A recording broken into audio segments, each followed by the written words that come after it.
Chapter 8. Afterwards. Odd leaned his weight on the staff and looked down at the village. Then he began to walk the path that would take him home. He was still limping, a little.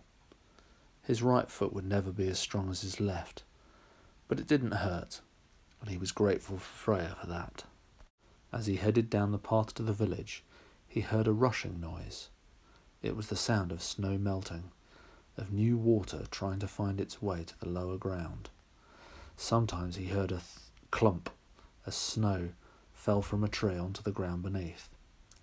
Soon he heard a deep thrum, thrum, thrum, followed by a harsh cracking sound as the ice that had covered the edge of the bay through the endless winter began to calve and break up. In days, Odd thought, this will all be mud. In weeks it'll be a riot of greenery. Odd reached the village. For a moment he wondered if he'd come to the wrong place, for nothing looked quite as he remembered it when he had left less than a week before. It all looked smaller. He remembered how the animals had grown when they reached Asgard, and then how they seemed later to have shrunk. He was still not certain if it was the air of Asgard that did it, or if it had happened when he drank the water from the pool.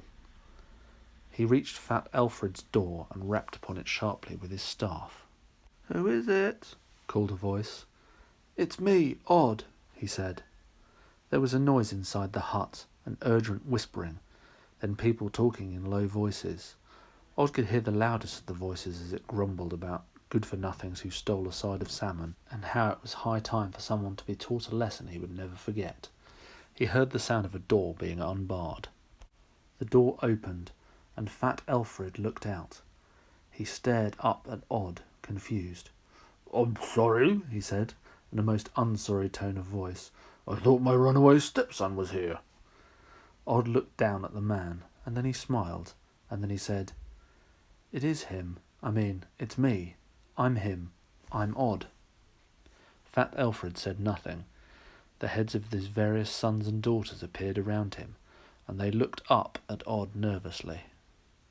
"Is my mother here?" asked Odd. Fat Elfred coughed. "You grew," he said, "if it is you."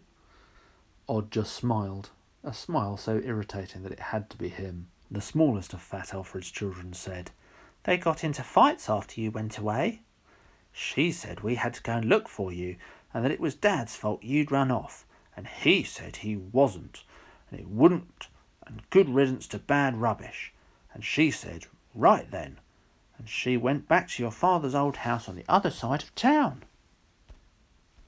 Odd winked down at the boy, as Thor had once winked at him, and turned around and, leaning on his carved staff, limped through the village, which was already seeming much too small for him, and not just because he had grown so much since he had left. Soon the ice would melt, and longships would be sailing. He did not imagine anyone would refuse him a berth on a ship, not now that he was big. They would need a good pair of hands on the oars after all, nor would they argue if he chose to bring a passenger. He reached down and knocked on the door of the house in which he had been born, and when his mother opened the door, before she could hug him, before she could cry and laugh and cry once more, before she could offer him food and exclaim over how big he'd grown and how fast children do spring up when they're out of your sight, before any of these things could happen, Odd said, "Hello, Mother. How would you like to go back to Scotland? For a while at least." "That would be a fine thing," she said. And Odd smiled and ducked his head to get through the door and went inside.